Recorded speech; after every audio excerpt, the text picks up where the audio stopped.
అయోధ్యపురం అనే ఊరిలో రమణ అనే వ్యక్తికి పెద్ద బంగారు నగల షాపు ఉండేది. రమణ చాలా మంచివాడు. తన దగ్గర పనిచేసే వారిని తన ఇంట్లో సొంత మనుషుల్ని చూసుకున్నట్టుగా చూసుకునేవాడు. రమణ దగ్గర వేణు అనే ఒకతను పనిచేసేవాడు. ఒకరోజు వేణు షాప్కి రాగానే రమణ ఇలా అంటాడు.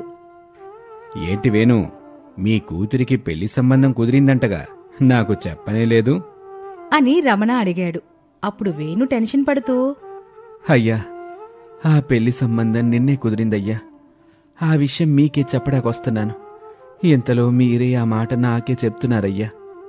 వేణు, అంత టెన్షన్ పడకలే. సంబంధం నిన్నే కుదిరిందని కూడా తెలుసులే. ఊరికే సరదాకి నిన్నాట పట్టించడం కోసం అలా అన్నానంతే. పెళ్లికేమైనా డబ్బులు అవసరం ఉంటే చెప్పు వేణు, మొహాడుబడబాకు. అలాగేనయ్యా అంటూ వేణు వెళ్లి పని చేసుకుంటూ ఉన్నాడు. ఒక 2 రోజుల తర్వాత వేణు ఏదో దీర్ఘంగా ఆలోచిస్తూ పరధ్యానంగా ఉంటున్నాడు. అది గమనించిన రమణ, వేణు, ఆ బంగారు గొలుసు తీసుకోన్రా అని చెప్పాడు. అప్పుడు వేణు అది తీసుకుని వచ్చి రమణకి ఇచ్చాడు. అది చూసి రమణ ఆశ్చర్యపోతూ, ఏంటి వేణు, నేనేమడిగాను, నువ్వేం తీసుకొచ్చావు? నేనడిగింది బంగారపు గొలుసు, నువ్వు తెచ్చింది బంగారపు నెక్లెస్. అయ్యో, నన్ను క్షమించండి అయ్యా, నేను సరిగా విన్నట్టుగా లేను. వేణు, నిన్ను నేను 2 రోజుల నుండి చూస్తున్నాను. ఎప్పుడు చూసినా ఏదో పరధ్యానంలో ఉంటున్నావు. ఏం జరిగింది వేణు? నీ సమస్యేంటో చెప్తే దానికి పరిష్కారం ఆలోచిద్దాం. చెప్పు వేణు, ఏం జరిగింది అని రమణ అడిగాడు. అప్పుడు వేణు బాధపడుతూ, అయ్యా, నా కూతురికి పెళ్లి సంబంధం కుదిరిందని మీకు తెలుసు కదా. ఆ సంబంధం వాళ్ళు అబ్బాయి ఆఫీస్కి వెళ్ళడానికి ఇప్పుడు కారు కావాలి, కట్నం ఇంకా ఎక్కువ కావాలని అడుగుతున్నారయ్యా. నా నెల జీతంతో ఇంటి ఖర్చులే అంతంత మాత్రంగా అవుతాయి. అలాంటిది ఇప్పుడు అంత డబ్బంటే అని వేణు చెబుతూ బాధపడుతూ ఉన్నాడు. అప్పుడు రమణ బాగా ఆలోచించి, వేణు, ఇంతకీ ఆ అబ్బాయి మంచివాడేనా? కనుక్కున్నావా? అయ్యా, అబ్బాయి చాలా మంచివాడయ్యా. తనసలు ఈ కట్నం గిట్నం ఏమీ వద్దనే అన్నాడు. కాని వాళ్ళ తల్లిదండ్రులే కావాలని పట్టుబట్టు కూర్చున్నారు అని చెప్పాడు వేణు. అప్పుడు రమణ, చూడు వేణు, నువ్వేమీ బాధపడకు. నీ కూతుర్ని నా కూతుర్లా భావించి ఈ పెళ్లి నా ఖర్చుతో నేను జరిపిస్తాను. నువ్వు నిశ్చింతగా ఉండు. అయ్యా, మీకెందుకయ్యా ఈ ఖర్చంతా? వేణు, నువ్వు నా ఇంట్లో వ్యక్తిలాగే. నీ కష్టం వస్తే నాకొచ్చినట్టే గదా. నువ్వేమీ ఆలోచించబాకు. రేపు వెళ్ళి ఆ సంబంధం వాళ్ళకి కావాల్సినవన్నీ ఇస్తానని చెప్పిరా. ఇదిగో, ప్రస్తుతానికైతే ఇదిగో ఈ డబ్బులుంచు అంటూ కొన్ని డబ్బులు వేణుకిచ్చాడు రమణ. దానితో వేణు రమణ కాళ్లపై పడి, అయ్యా, మీరు నా పాలిట దేవుడితో సమానమయ్యా. మీరు ఈ జన్మలో తీర్చుకోలేనయ్యా. నెల నెల కొద్ది కొద్దిగా మీ డబ్బులు తీర్చేస్తానయ్యా అని చెప్పాడు వేణు. అప్పుడు రమణ, అలాగేలే వేణు, ఇద్దుగాన్లే. ముందైతే పైకిలే, నాకిబ్బందిగా ఉంది వేణు. వేణు పైకి లేచి నమస్కారం పెట్టాడు. వెళ్ళు, వెళ్ళి పెళ్లి పనులు మొదలుపెట్టు వేణు. రేపటి నుండి నువ్వు షాపుకు కూడా రానక్కర్లేదు. నెల జీతం నీకిచ్చేస్తాన్లే అంటూ రమణ నవ్వాడు. వేణు కూడా నవ్వుతూ ఆ డబ్బు పట్టుకుని వెళ్ళిపోయాడు. ఇదంతా చూస్తూ ఉన్నాడు రమణ మిత్రుడైన వీరయ్య. యారా రమణ, నువ్వింకా మారలేదా? ఇలా ఎవరు కష్టాల్లో ఉన్నావని చెప్పినా సాయం చేస్తానే ఉంటావా ఏంట్రా? అరే, మన దగ్గర పనిచేసే వాళ్ళని మనం ఆదుకోకపోతే ఇంకెవరు ఆదుకుంటారు చెప్పరా? ఒకవేళ ఇప్పుడు నువ్విచ్చిన డబ్బులు అతను నీకు తిరిగి ఇవ్వకపోతే ఏం చేస్తావురా? వీరయ్య, నేనతనికి సాయం చేశాను, అంతేగాని తిరిగి నేను దాన్ని పొందాలి అని అనుకోవటం లేదు. అతనికి నేను డబ్బిచ్చే ముందు ఈ డబ్బు నాకు తిరిగి రానవసరం లేదు అనుకున్నాను. నువ్విలాగైతే మారవరా అంటూ ఇద్దరూ అలానే మాట్లాడుకున్నారు. వేణు రమణ ఇచ్చిన డబ్బులతో తన కూతురు పెళ్లిని చాలా గొప్పగా చేశాడు. ఆ తర్వాత వేణు రమణ తనకి చేసిన సహాయానికి రమణ దగ్గర నమ్మిన బంటుగా మారిపోయాడు. రమణ ఏ పని చెప్పినా కాదు అనకుండా చేస్తున్నాడు. కొన్ని నెలల తర్వాత రమణ కూడా వేణుని అందరికంటే ఎక్కువగా నమ్మడం మొదలుపెట్టాడు. ఒకరోజు రమణ తన నగల షాపు వేరే దగ్గరికి మార్చాలని అనుకున్నాడు. వేణు, ఈ రాత్రికి నువ్వు మన షాపులో ఉన్న బంగారం మొత్తం తీసుకొని ఎవరికీ తెలియకుండా మన కొత్త షాపులో పెట్టాలి. ఈ విషయం ఎవరికైనా తెలిస్తే దోపిడీ చేయడానికి ప్రయత్నిస్తారు. జాగ్రత్తగా ఉండాలి. అయ్యా, మీరా విషయం నాకు వదిలేయండి, నేను చూసుకుంటాను. ఈ బంగారం అంతా జాగ్రత్తగా తీసుకెళ్లే బాధ్యత నాదయ్యా అని చెప్పాడు వేణు. చెప్పినట్టే ఆ రాత్రి నగలన్నీ ఒక వెహికల్లో పెట్టి తీసుకెళ్తూ ఉండగా అన్ని నగలు ఒక్కసారి చూడ్డంతో వేణుకి మనసులో ఒక దుర్బుద్ధి పుట్టింది. అమ్మో, ఎంత సంపద నేను చేసే పనితో సంపాదించాలంటే ఎన్ని జన్మలు కష్టపడాలి. జీవితంలో ఎదగాలంటే మనం ఏదో ఒకటి చెయ్యాలి అని అనుకుని రమణని మోసం చేసి నగలన్నీ తీసుకుని వెళ్లిపోయాడు. ఆ మరుసటి రోజు రమణ తన కొత్త షాపుకు వెళ్లి చూడగా అందులో చిన్న బంగారు ముక్క కూడా లేదు. ఇంకో పక్క వేణు ఆచూకీ కూడా దొరకడం లేదు. అయ్యో, వేణుకేమై ఉండొచ్చు? ఒకవేళ దోపిడిదారులు అతన్ని చంపేసి సరుకంతా తీసుకుని వెళ్ళిపోయారా ఏంటి అని ఆలోచిస్తూ ఉన్నాడు. వేణు మాత్రం తను తీసుకుని వెళ్లిన బంగారం మొత్తం అమ్మేసి ఒక వజ్రాల వ్యాపారం మొదలుపెట్టాడు. కొన్ని రోజుల తర్వాత వేణు తనని మోసం చేసి నగలు తీసుకుని వెళ్లిపోయాడని అర్థమవుతుంది రమణకి. రమణ చాలా బాధపడ్డాడు. వీరయ్య, మొదటిసారి వీరయ్య, అసలు మోసం అంటే ఎలా ఉంటుందో తెలుసుకున్నానయ్యా అంటూ బాధపడుతూ చెప్పాడు రమణ. రమణ, నీకు ముందు నుండి చెప్తూనే ఉన్నాను, మనుషుల్ని అతిగా నమ్మకూడదని. ఇప్పుడు చూసావా ఏం జరిగిందో? వేణు మాత్రం తను ప్రారంభించిన వజ్రాల వ్యాపారం దినదినాభివృద్ధి చెందుతూ ఉంది. వేణు దగ్గర రాము అనే కుర్రాడు ఉండేవాడు. అతను చాలా చురుకైనవాడు. ఏ పనైనా సరే చాలా తెలివిగా సునాయాసంగా చేసేవాడు. అది చూసిన వేణు, రాము, నిన్ను చూస్తుంటే ఒకప్పుడు నన్ను నేను చూసుకున్నట్టుగా ఉందయ్యా. నీలోని పనితనం, నీ తెలివి చూసి ఈ రోజు నుండి నిన్ను అకౌంట్స్ చూసుకునే బాధ్యతలో నియమిస్తున్నాను. చాలా సంతోషం వేణుగారు. మీ నమ్మకాన్ని వమ్ము చేయకుండా నా బాధ్యతని సక్రమంగా నిర్వహిస్తాను. నీ పనిలానే నీ మాటలు కూడా చాలా బావున్నాయి రాము. అలా వేణు రాముకి తన వ్యాపారం యొక్క అకౌంట్స్ బాధ్యతని ఇచ్చాడు. రాము తనకి ఉన్న తెలివితో చాలా లాభాలు రాబట్టి అవన్నీ వేణుకు చెప్పాడు. అప్పుడు వేణు చాలా సంతోషించి, రాము, నీపై నేను పెట్టుకున్న నమ్మకం వమ్ము కాలేదు. ఈ రోజు నుండి నీ జీతం కూడా పెంచుతున్నాను అని చెప్పాడు వేణు. అందుకు రాము కూడా చాలా సంతోషించాడు. అప్పటి నుండి రాము కూడా వేణు ఇంట్లో ఒక మనిషిలా మారిపోయాడు. రాము వేణు వ్యాపారం మొత్తం చూసుకోవడం మొదలుపెట్టాడు. అలా కొన్ని రోజుల తర్వాత ఒకరోజు రాము వేణు అకౌంట్స్లో ఉన్న డబ్బు మొత్తం తీసుకుని వెళ్లిపోయాడు. అది తెలుసుకున్న వేణు, అయ్యో, ఎంత పని జరిగిపోయింది. ఇన్నాళ్ళు కష్టపడ్డ సొమ్ము మొత్తం ఒక్క దెబ్బతో పోయిందే. ఇప్పుడు నేను ఏం చేసేది? ఇక నాకు చావే గతి అంటూ వేణు చనిపోవడానికని ఒక కొండపైకి వెళ్లాడు. కొండ నుండి కిందికి దూకడానికి ప్రయత్నిస్తూ ఉండగా అక్కడికి రాము వస్తాడు. ఏంటి, చనిపోదామనుకుంటున్నావా అని అన్నాడు. అప్పుడు వేణు రాముని చూసి, నమ్మక ద్రోహి, ఎంతలా నమ్మానురా నిన్ను. నా ఇంట్లో వ్యక్తిగా చూసుకున్నాను గదా, నన్నెలా మోసం చెయ్యాలనిపించిందిరా నీకు? చిచ్చి అని అంటూ ఉన్నాడు. అప్పుడు రాము నవ్వుతూ, నేను చేసింది నమ్మక ద్రోహం, మోసం. అయితే నువ్వు చేసిందేంటి? నీ యజమానికి నువ్వు చేసింది మోసం కాదా, నమ్మక ద్రోహం కాదా అని అన్నాడు రాము. అప్పుడు వేణు భయపడుతూ, ఆ విషయం నీకెలా తెలుసు? నువ్వు మోసం చేసిన రమణ కొడుకుని నేను. నమ్మిన వ్యక్తి మోసం చేస్తే ఎలా ఉంటుందో నీకు తెలియాలని ఇలా చేశాను.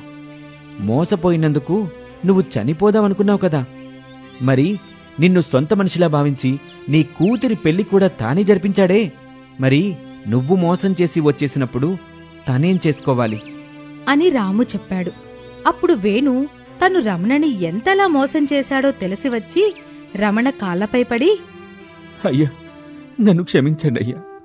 నేను మీకు చేసిన మోసానికి నాకెలాంటి శిక్ష విధించినా అది చిన్నదే అవుతుంది అంటూ ప్రాధేయపడ్డాడు వేణు. ఇది ఇవాల్టి స్టోరీ. ఈ స్టోరీ మీకు నచ్చినట్లయితే లైక్ చేయండి, షేర్ చేయండి, మా ఛానల్ని సబ్స్క్రైబ్ చేసుకోవడం మర్చిపోకండి. Thank you for watching.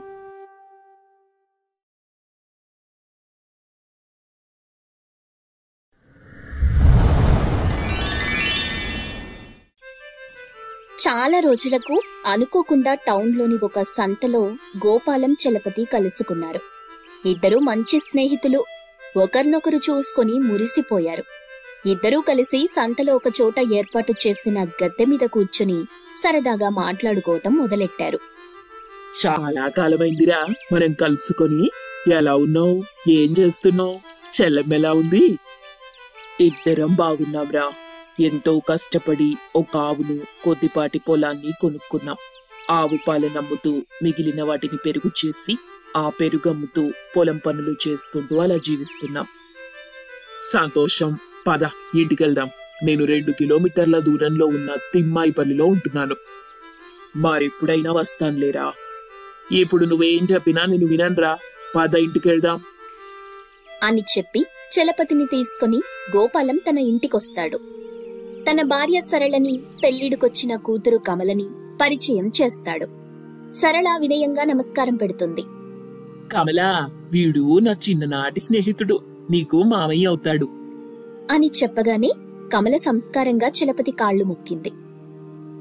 కళ్యాణ ప్రాప్తిరస్తు అని మనసారా దీవిస్తాడు. సరే, మీరు మాట్లాడుకుంటూ ఉండండి, నేను కూతురు వంట చేస్తాం అని చెప్పి సరళ కూతురు కమలని తీసుకుని లోపలికి వెళ్ళిపోతుంది. కమలని చూసినప్పటి నుండి చలపతి మనసులో కమలని తన కోడలిగా చేసుకుంటే బాగుండు అని ఆశ కలిగింది. వెంటనే తనలో తాను, వద్దొద్దు, అమాయకుడైన నా కొడుకు దివాకర్కిచ్చి కమల జీవితం నాశనం చేయటం భావ్యం కాదు. దివాకర్ పెళ్లి ఎలా రాసిపెట్టుంటే అలా జరుగుతుంది అని సరిపెట్టుకుంటాడు. అవునరా, నీకొక కొడుకుండాలిగా. పేరు దివాకరం. అదేరా దివాకర్. ఇప్పుడు ఏం చేస్తున్నాడు? గోపాలం కొడుకు పెళ్లిడికొచ్చాడు. ఎవరైనా మంచి పిల్లని తెచ్చి వాడి పెళ్లి చేసేయాలనుకుంటున్నాను. నీకేమైనా సంబంధాలు తెలిస్తే చూడు. మా వాడు కష్టపడి పనిచేస్తాడు, కానీ బాగా అమాయకుడ్రా. మాకో ఆవు, చిన్నపాటి పొలం ఉన్నాయి. ఎలాగోలా వాడికో మంచి తెలివైన అమ్మాయినిచ్చి పెళ్లి చేస్తే నా బాధ్యత తీరుతుంది. మా వాడి జీవితము ఒక దారిన పడుతుంది అని చలపతి తన కొడుకు గురించి, తమ కుటుంబం గురించి వివరంగా చెప్పాడు. అందుకు గోపాలం మురిసిపోతూ, ఒరేయ్ చలపతి, మీ వాడు లక్షణంగా బావుంటాడు. నీ మాట మీద నమ్మకముంది. అన్ని ఆస్తులు ఒకెత్తు, కష్టపడే లక్షణం మరొక ఎత్తు. ఆ ఒక్క లక్షణం ఉంటే చాలరా, ఆస్తిపాస్తులన్నీ సమకూర్చుకోవచ్చు. మీ కుటుంబానికి చక్కగా సరిపోతుంది. నా బిడ్డ కమల. ఇద్దరికి పెళ్లి చేస్తే బాగుంటుందనిపిస్తుంది. నువ్వేమంటావురా? అని గోపాలం చెప్పగానే చలపతి చాలా సంతోషించాడు. ఎంతో ఇష్టంగా గోపాలం చేతులు పట్టుకుని, నిజం చెప్పనారా, కమలని చూసినప్పుడే నా కోడలిగా చేసుకుంటే బాగుండనిపించింది. నిన్ను అడగాలనుకున్నాను, కానీ అంత స్తడ్డొచ్చిందా? లేదురా, నా కొడుకు అమాయకత్వం గుర్తొచ్చింది. దివాకర్ చాలా అమాయకుడు. వాడి అమాయకత్వం వల్ల ఒక్కోసారి చాలానే కష్టమయ్యేది. లౌక్యంతో కూడుకున్న పనులు చెడిపోయేది. కుటుంబమంతా ఎగతాళికి గురవ్వాల్సొచ్చేది. ఇక నీకు మా చెల్లికి ఆ బాధ ఉండదులేరా. అంతా మా అమ్మాయి కమల చూసుకుంటుంది. తన భర్తని తను మార్చుకుంటుంది. నాకు కావలసింది అదేరా. కాకపోతే నేను కాబోయే కోడలితో 2 మాటలు మాట్లాడాలి. అయ్యో, మాట్లాడరా. అమ్మాయి కమలా, మామయ్యకు నీళ్లు తీసుకురా తల్లి అని కేకేశాడు గోపాలం. వంటగదిలో తల్లికి సహాయపడుతున్న కమల ఆ మాట విని, తీసుకొస్తున్నాను నాన్నా అని చెప్పి శుభ్రంగా తోమిన గ్లాసులో మంచినీళ్లు పట్టుకొని వచ్చింది. ఇలా చూడు తల్లి, నేను నిన్ను 2 చిన్న ప్రశ్నలు అడుగుతాను. మొహమాట పడకుండా సమాధానం చెప్తావా తల్లి? అడగండి మావయ్య. బాగా ఆకలితో మన ఇంటికి ఎవరైనా అతిథి వచ్చాడనుకో, సరిగ్గా ఆ సమయానికి మన ఇంట్లో కూరలు లేకపోతే ఎలాగా? మనం పెట్టే భోజనం అతనికి రుచిస్తుందా అని అడిగాడు చలపతి. కమల ఏమని సమాధానం చెప్తుందా అని చాలా ఆతృతగా ఉంది చలపతికి. ఆకలి రుచెరగదంటారు కదా మావయ్య. ఇంట్లో ఉన్న పచ్చడి, పెరుగు కూడా ఆకలిగా ఉన్నవాడికి పంచభక్ష పరమాన్నాలుగా తోస్తాయి. కూరగాయలు పెట్టాలని ఏమీ లేదు అని చెప్పింది కమల. ఆ సమాధానం విని చలపతి తృప్తి చెంది మరొక ప్రశ్న అడిగాడు. ఒకవేళ ఎవరైనా తెలివైన అమ్మాయికి అమాయకుడైన భర్త దొరికాడనుకో, అప్పుడు ఆ అమ్మాయి ఏం చెయ్యాలి అని అడిగి అయోమయంగా కమలని చూస్తుంటాడు చలపతి. అతని గుండె చప్పుడు అతనికి చాలా స్పష్టంగా వినిపిస్తుంది. అమాయకుడైతే ఏం నష్టం మామయ్య, మంచివాడు కష్టపడే తత్వం ఉన్నవాడైతే చాలు, అన్నీ సర్దుకుంటాయి అని కమల చెప్పింది విని చలపతి మనసు చల్లబడింది. అటు తరువాత ఇరు కుటుంబాల వాళ్లు మాట్లాడుకుని దివాకర్ కమలల పెళ్లి జరిపించారు. కమల కాపురానికొచ్చింది. ఇంటి వద్ద ఉన్న పాలిచ్చే ఆవు గురించి, పనికి రాకుండా ఊరి బయట ఉన్న 1 ఎకరా భూమి గురించి తెలుసుకుంది. చలపతి భూమిని చూపిస్తూ, ఇందులో ఏదైనా పండించాలంటే బాగా దున్నాలి తల్లి. ఇక్కడ నీటి వసతి కూడా లేదు. దున్నించాలంటే డబ్బు కావాలి. అటు తరువాత చేనులో పనిచేసిన కూలీలకు డబ్బివ్వాలి. అంతా చేస్తే తిరిగి ఎంతొస్తుందో తెలీదు. వానలు పడతాయో లేదో పెట్టుబడి పెట్టేందుకు అంత డబ్బు కూడా లేదు అంటూ చెప్పాడు. సరే మావయ్య, ఇంటికి వెళ్దాం పదండి అని చెప్పగానే అందరూ కలిసి ఇంటికొచ్చారు. కమల ఒక ఆలోచన చేసింది. ఒక రోజున తన భర్త దివాకర్ను వెంట పెట్టుకుని పొలం దగ్గరికి వెళ్ళింది. తను చెప్పినట్టు చెయ్యమంది దివాకర్ని. ఇద్దరూ చెరొక గడ్డపార తీసుకుని పొలంలో అక్కడక్కడ తవ్వటం మొదలెట్టారు. వాళ్ల పక్క చేను ధనుంజయ్ అనే భూస్వామిది. అతను వీళ్లు చేస్తున్న పనిని చూసి గబగబా వాళ్ల దగ్గరికొచ్చాడు. ఏం చేస్తున్నారు తల్లి మీరు? ఏం చెయ్యట్లేదు బాబుగారు. మా మామగారి తండ్రి ఎప్పుడో ఈ పొలంలో 2 చిన్న పాత్రల నిండా బంగారం దాచాడంట. వాటి కోసం తవ్వి చూస్తున్నాం. ఒకవేళ అవి గనక దొరికితే మా దరిద్రం కాస్త వదిలిపోతుంది అంటూ చెప్పింది కమల. అది నమ్మలేదు ధనుంజయ్. అక్కడి నుండి వెళ్లిపోయాడు. దివాకర్ కమల ఇద్దరూ చీకటి పడే వరకు అలా తవ్వి అలసటగా ఇంటికొచ్చారు. కమల చేసిన కమ్మని వంటతో కడుపు నిండా తిని ప్రశాంతంగా పడుకున్నారు. భూస్వామి ధనుంజయ్కి మాత్రం నిద్ర పట్టటం లేదు. ఊరికే వస్తే చాలు ఏదైనా తీసుకునే రకం అతను. అందుకే అతను అతని కొడుకు సుదర్శన్ ఇద్దరూ కలిసి దివాకర్ పొలానికొచ్చి రాత్రికి రాత్రి చేనంతా తవ్వి పడేశారు. ఎంత తవ్వినా వాళ్లకి ఏ బంగారు పాత్ర దొరకలేదు. తెల్లారుతుండగా నిరాశ ముఖాలతో ఇంటికెళ్లిపోయారు. మరుసటి రోజు పొద్దున్నే కమలా దివాకర్ పొలం దగ్గరికొచ్చారు. పొలమంతా చక్కగా దున్నిపెట్టి ఉంది. అది ధనుంజయ్ పని అని కమల కనిపెట్టింది.